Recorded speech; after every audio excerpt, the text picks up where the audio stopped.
नमस्ते एवरीवन। आज की क्लास में हम नया टॉपिक लेंगे, वो है equation soluble for P X and Y. अभी तक हम क्या पढ़ चुके हैं उसके बारे में डिस्कस कर सकते हैं। अभी तक हम फर्स्ट ऑर्डर,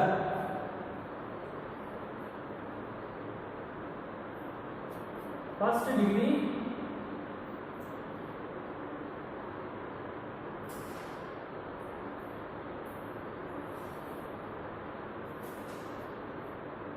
डिफरेंशियल इक्वेशन को पढ़ चुके हैं। अर्थात इसका हिंदी में मीनिंग है प्रथम घात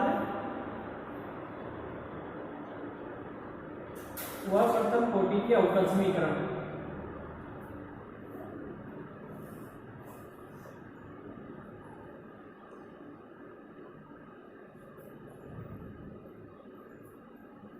ये तो हम पढ़ चुके हैं, कंप्लीट हो गया ये। वैसे हम अभी जो पढ़ रहे हैं ये पेपर सेकंड, ये पेपर पढ़ रहे हैं हम अवकल समीकरण।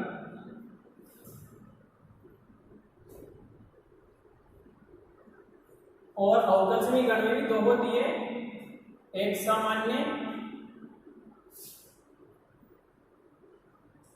अवकल समीकरण, एक आंशिक।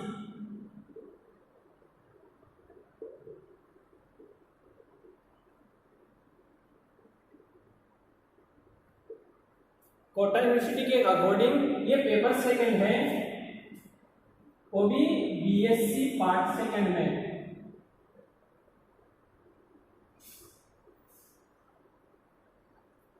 और उसमें से हमने सबसे पहले पहली यूनिट में से हमने कंप्लीट किया है प्रथम घात प्रथम कोटि की अवकल समीकरण।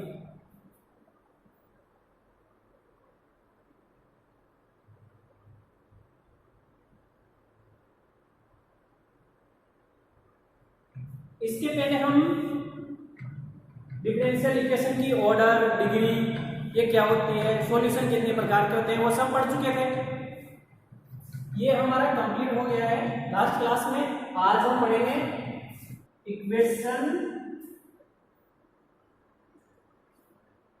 सॉल्वेबल और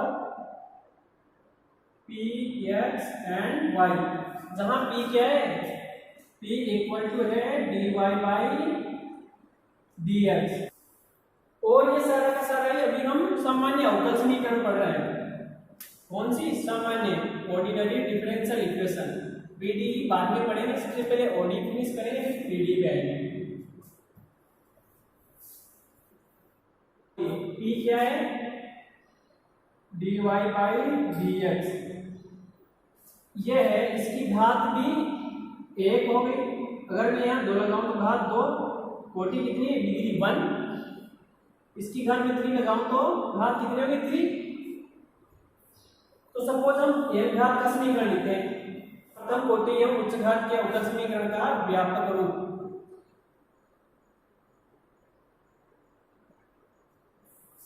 ऐसा सपोज ये है,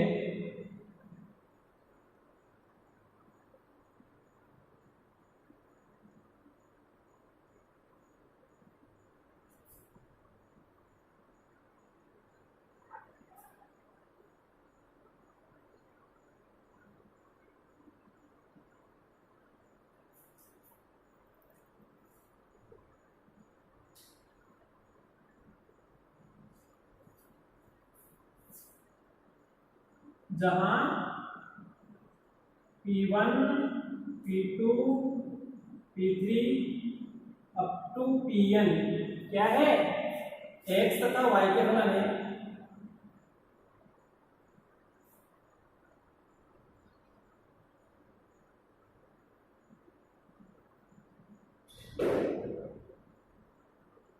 ऐसा जरूरी नहीं, कॉन्स्टेंट भी हो सकते हैं किसी जगह पे। P क्या है, dy बाई dx। अब हमें n इक्वल टू 2 हो तो द्विघात समीकरण हमें सोल्व करना आता है। तीन घात की समीकरण हो उसे भी हम आसानी से सोल्व कर सकते हैं। यदि n घात की समीकरण है ये और इसके n गुणनखंड हो, द्विघात समीकरण के 2 गुणनखंड होते हैं, 3 घात की समीकरण के 3 गुणनखंड होते हैं। ये n घात की समीकरण है, इसे नंबर 1 दे देते हैं। इसके n गुणनखंड होंगे, माना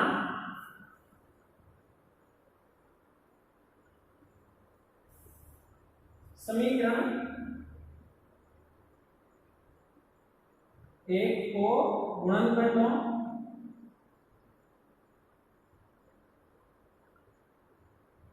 के रूप में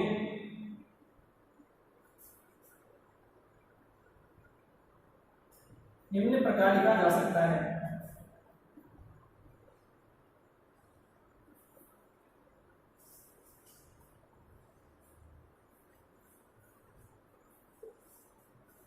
ऐसे लिख सकते हैं क्या, p माइनस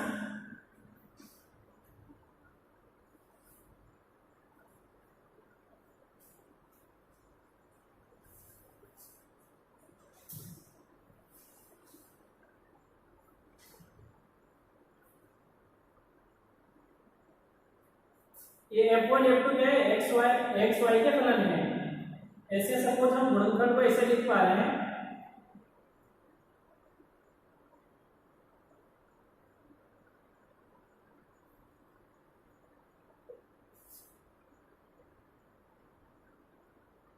यहाँ पे f n तक क्या है, x y के फलन है। ऐसे इस समीकरण को हमने इसमें लिख दिया 2। अब इसके प्रत्येक गुणनखंड को हम 0 के बराबर करके हल कर सकते हैं। यदि समीकरण 2 के प्रत्येक गुणनखंड को 0 के बराबर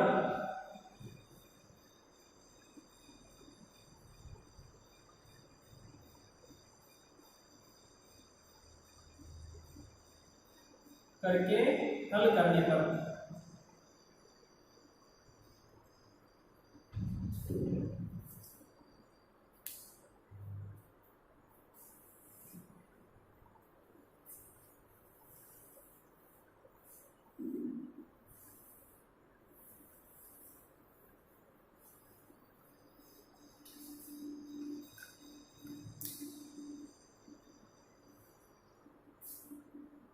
p minus f1 x y equal to 0। इसे सोल्व करते हैं तो p का क्या है, इसे dy बाई dx लिख सकते हैं ना, माइनस ये इसे बराबर में ले जाएंगे तो 0 की तरफ आते प्लस का हो जाएगा। और ये x y का फलन है, x y का फलन है तो यहाँ x और y को चरपृथक्करण या समघात रूप से बहुत सारी हमने विधियां पढ़ी है। ये प्रथम घात प्रथम कोटि के अवकल समीकरण हो गई, ये प्रथम घात प्रथम कोटि के अवकल समीकरण हो गई। तो हम अभी तक प्रथम घात प्रथम कोटि के अवकल समीकरण को कैसे हल करते हैं वो पढ़ चुके हैं, तो उससे इसे सोल्व करेंगे। माना वो सॉल्यूशन क्या आता है, capital F1 x y c1 इसके लिए। इसी प्रकार p minus f2 x y के लिए सॉल्यूशन आता हो capital F2 x y c2। ऐसे अप टू कहां तक, p minus fn x y equal to 0 का हल क्या हुआ, ये हुआ माना fn ब्रैकेट में x y cn। अब ये आया तो जो हमें अवकल समीकरण दी गई थी प्रथम कोटि व n घात की अवकल समीकरण दी गई थी, उसका अभिष्ट हल क्या होगा। अतः दी गई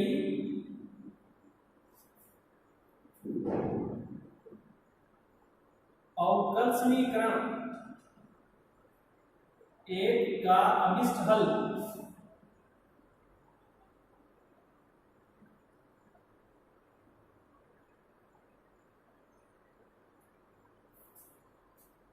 ये होगा जैसे f x y bracket 1 minus c1, फिर दूसरा ये सारे ये जो हल है ना प्रत्येक गुणनखंड का हम सबको मल्टीप्लिकेशन के रूप में लिख देंगे।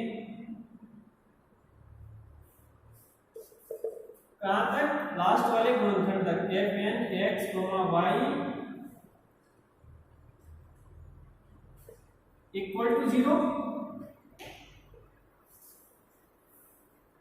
जो कि अभिष्ट हल है। अब हम आगे एक्सरसाइज लेंगे, उनसे आसानी से हमें समझ में आ जाएगा।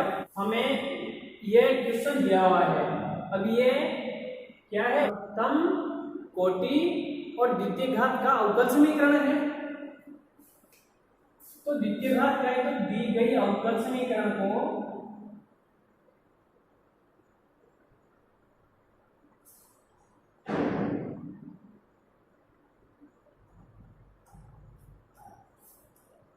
निम्न प्रकार लिख सकते हैं।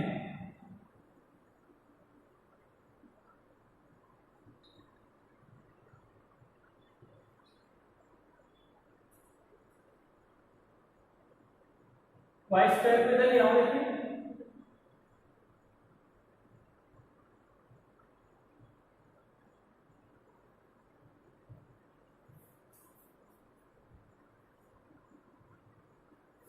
अब ये पी में द्विघात समीकरण है या नहीं? हम लोगों ने द्विघात समीकरण कैसे सोल्व करते हैं वो पढ़ा था ना छोटी क्लास में। क्या होती थी अवकल समीकरण? जैसे ax² plus bx plus c equal to 0 हो तो सीरीधराचार्य फॉर्मूले से x का मान कैसे निकालते थे? Minus b plus minus b² minus 4ac upon 2a। तो यहां भी निकाल सकते हैं p का मान। तो p इक्वल टू समीकरण नंबर 1 डाल दो, जो कि द्विघात समीकरण है, जो कि p में, जो कि p में द्विघात समीकरण है। अतः p बराबर क्या लिख सकते हैं हम? Minus B. अब कंपेरिजन करो, यहाँ पे ये टोटल पूरा b हुआ, जब माइनस करेंगे तो minus minus plus 2y 4x plus minus b² यानी b का स्क्वायर और y² 4 का स्क्वायर, तो 4 का square 4² x minus 4ac 4ac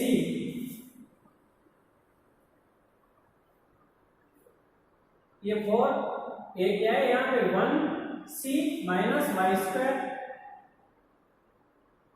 upon 2a। a के साथ क्या है यहाँ पे 1 तो नीचे क्या आएगा? सिर्फ 2।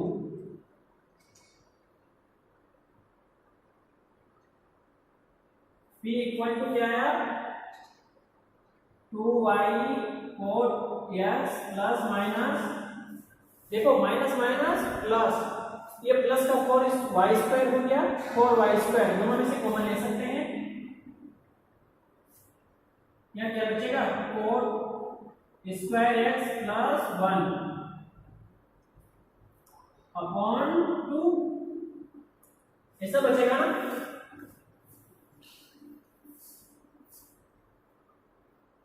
अब 1 प्लस cot² क्या होता है? cosec²।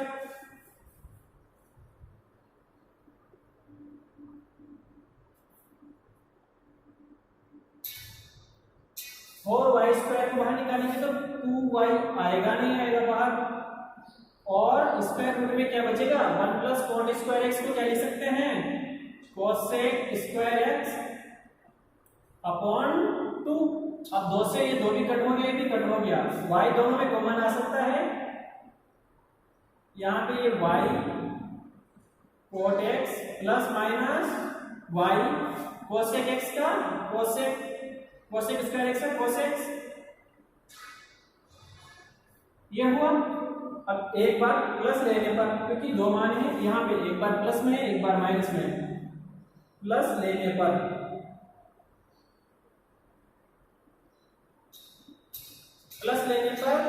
e इक्वल टू क्या हुआ, y cot x minus cosec x, ये भी y है, इसके साथ दोनों में से y कॉमन आ सकता है।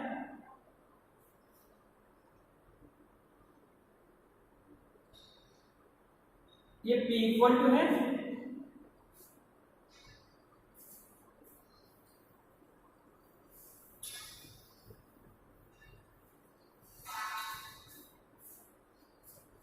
p को हम dy by dx भी लिख सकते हैं ना, हमने पढ़ा था, क्योंकि p यहाँ पे क्या है, dy by dx ही तो है। cot x को लिखो, देखिए cos x upon sin x लिख सकते हैं, cos x को 1 अपॉन sin x, ये y, नीचे एलसीएम सेम है तो cosec x माइनस 1 होगा, नहीं होगा, ये dy by dx equal to क्या हुआ, cosec x minus 1 cos x minus 1 upon sin x। हम लोगों ने फॉर्मूला पढ़ा है sin 2a का, पढ़ा होगा आप लोगों ने ट्रिग्नोमेट्री में, क्या होता है 2 sin a cos a, यही होता है।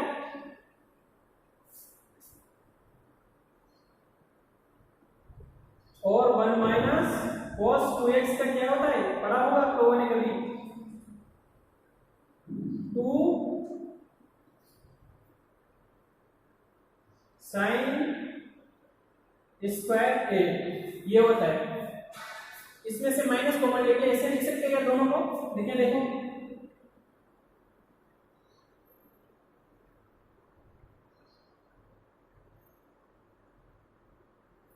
sin x को 2 sin a cos x जगह यहाँ पे 2 sin x by 2 cos x by 2, 2 से 2 कट हो गया और sin से एक घात कट हो गई, ये क्या हुआ, इन दोनों के बाहर y लिख दो, ये y लिख दिया मैंने।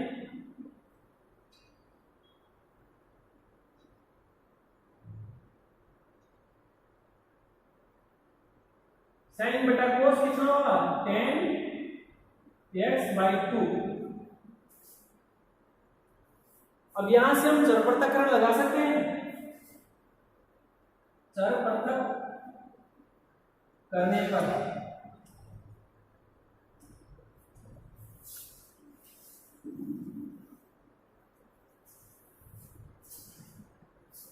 x by 2, चरपृथक्करण करने पर क्या आया, dy by y और माइनस 10x by 2 dx, समाकलन करने पर यहाँ तो log y, यहाँ पे minus 2 log sec x plus log c, c क्या है जहाँ पे अचर, स्वेच अचर है, इसे ऐसे लिख सकते हैं क्या,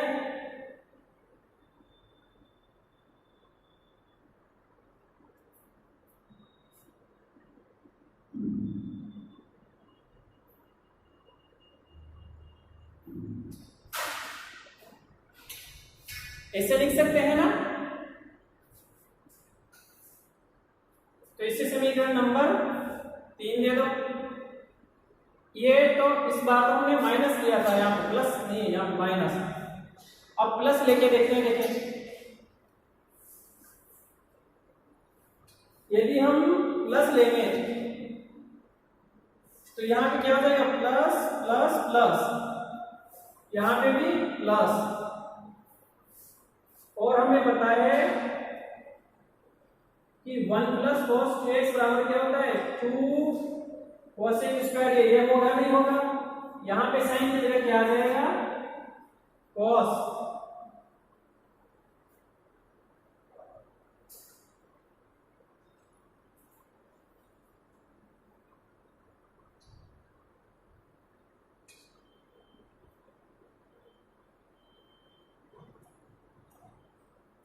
cos अपॉन sin cot।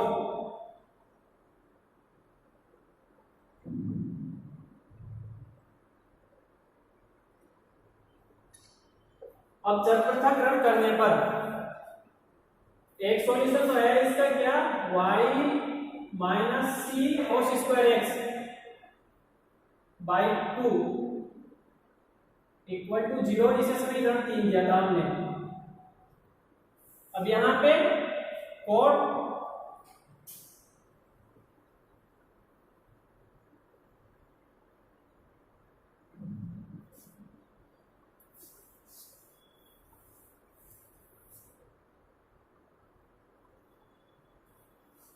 और इसका समाकलन करने पर क्या हुआ, ये log by 2 log sin x by 2 plus log c y equal to c sin square x by 2, ये हुआ। और इसे हम ऐसे लिख सकते हैं ना, इसे c1 दे दो और ये c2 ले लो। अच्छा,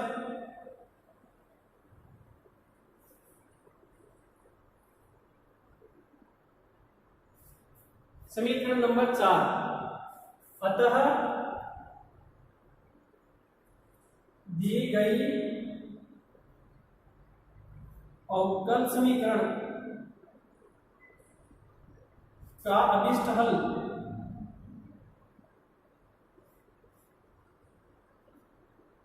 क्या होगा, इन दोनों गुणनफल को मल्टीप्लिकेशन होगा नहीं होगा,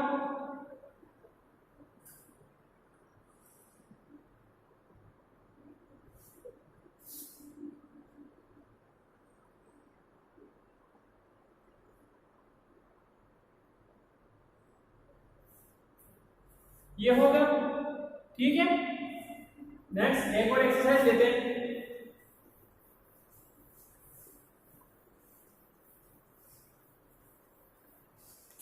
हमें ये एक्सरसाइज दी हुई है, इसे हम सोल्व करते हैं। सबसे पहले तो ये दी गई अवकल समीकरण को हम साधारण सिंपली p के फॉर्म में लिखने की कोशिश करते हैं। हल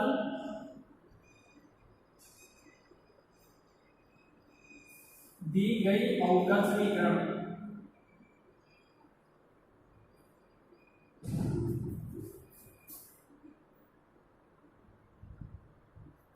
अब देखो देखें, X square P square minus x square Y square plus Y square equal to X square plus 2xyp, ये हुआ। अब देखें, और इसे ऐसे लिख सकते हैं ना, एक्स स्क्वायर पी स्क्वायर ए, इसे आगे ले आते हैं यहाँ पे, तो ये प्लस था यहाँ पे, यहाँ पे माइनस का हो गया 2xyp plus Y square minus x square, इधर आते माइनस का, और minus x square Y square equal to 0। अब ये p में द्विघात समीकरण है या नहीं, है ना, तो द्विघात समीकरण है। समीकरण नंबर 1 डाल दो इसे, समीकरण 1 p में द्विघात समीकरण है।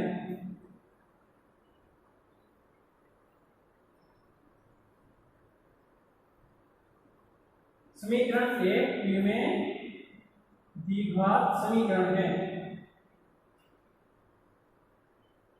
अतः p इक्वल टू सीधाचार्य का फॉर्मूला हमने इससे पहले वाली एक्सरसाइज में लिखा था, p equal to minus b, तो minus minus plus 2xy plus minus b square, यानी 4 2 का square 4 x square Y square minus 4ac, और ये c है ना पूरा का पूरा,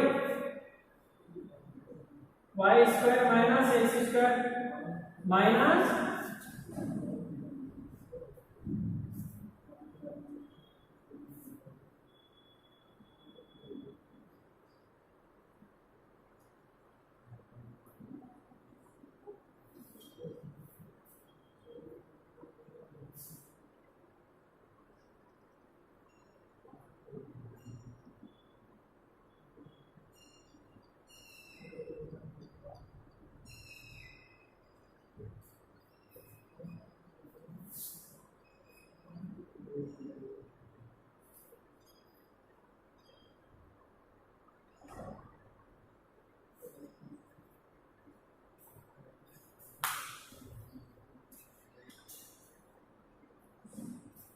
यहाँ पे x की घात 4 है ये, तो यहाँ पे ये भी x की घात 4। अब इसे सोल्व करने अपन क्या आएगा नीचे 2a यानी 2x²। अब देखो ये 4a ये क्या है यहाँ पे x², अंदर मल्टीप्लाई करके सोल्व करते हैं इनको। p इक्वल टू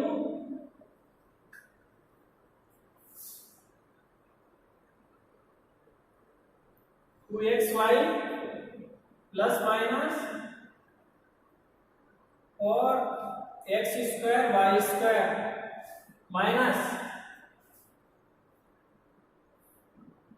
और x² y² होगा नहीं होगा, यहाँ पे माइनस माइनस प्लस और x की घात 6 माइनस माइनस प्लस और x की घात 4 y², ये कट हो गया अपॉन 2a यानी 2x²। यहाँ पे p इक्वल टू ये 2xy प्लस माइनस ये दोनों बचेंगे और x की घात 6 प्लस और x की घात 4 y², दोनों में से इसे ऐसे लिख सकते हैं ना 4x की घात 4 बाहर लेंगे तो यहाँ पे x² बचेगा प्लस y²। इसकी जगह पे मैं ये लिख सकता हूँ क्या, तो डायरेक्ट लिख दूं ना यहाँ पे। चलो नेक्स्ट स्टेप में लिख दूंगा।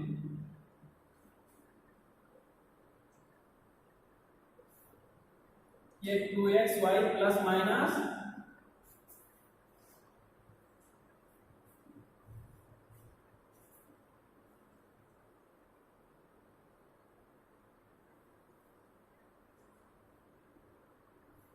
ये हुआ p इक्वल टू, अब यहाँ पे y अपॉन x हुआ, डिवाइड करेंगे तो यहाँ पे प्लस माइनस और x² बाहर आएंगे तो 2x² हुए नहीं हुए, डिवाइड बाई 2x²।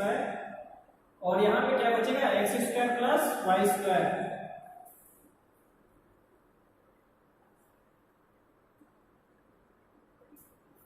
ये कट हो गया, p बराबर क्या है y upon x plus minus, इन दोनों में से x² कॉमन लेंगे तो बाहर आता है x बचेगा और यहाँ पे 1 प्लस y अपॉन x का होल स्क्वायर। इसे समीकरण नंबर 2 दे देते हैं। एक बार प्लस लेंगे और एक बार माइनस और उसे सोल्व करेंगे।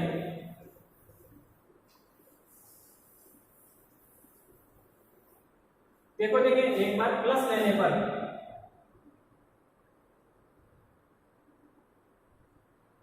p इक्वल टू क्या बचा y upon x plus x 1 plus y upon x का होल स्क्वायर, ये आया। अब इसे हल कर सकते हैं हम y इक्वल टू dx रखने पर, माना तो dy by dx equal to क्या हुआ v plus x dv by dx हुआ नहीं हुआ, और dy बाई dx p है ना, तो p की जगह हम ये रख सकते हैं और y की जगह ये।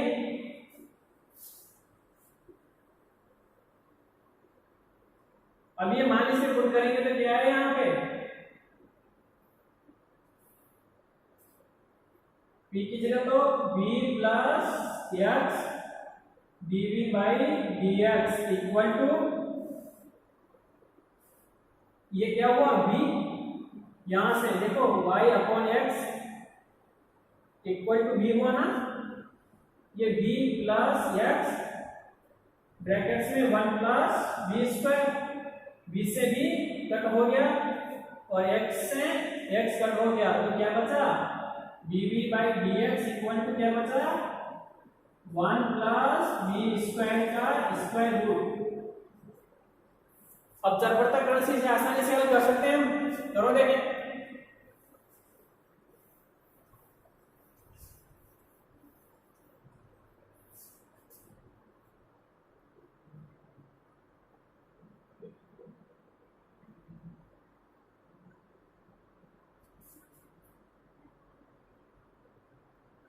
यह है समाकलन करने पर।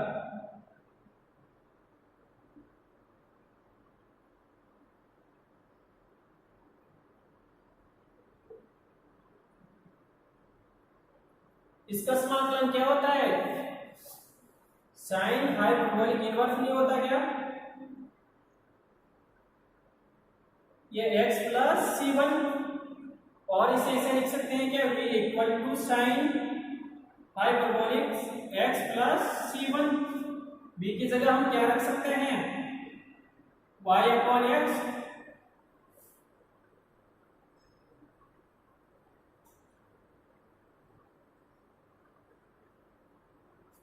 यहां से y इक्वल टू क्या हुआ? x sine hyperbolic x plus c1।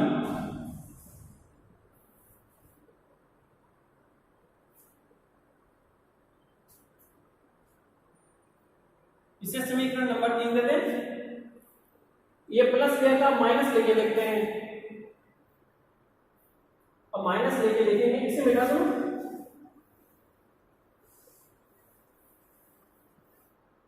Minus लेने पर यहां पे माइनस आएगा, वही मानते हैं इसके लिए। या माइनस आएगा या माइनस आएगा।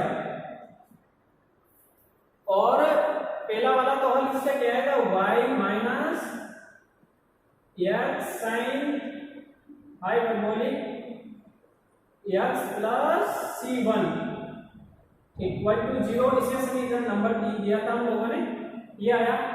अब यहाँ पे क्या आएगा? यहाँ माइनस हो जाएगा। अब समाकलन करने पे यहाँ माइनस आएगा नहीं आएगा? कांस्टेंट चेंज हो गया, सिर्फ ये अंतर आया यहाँ पे।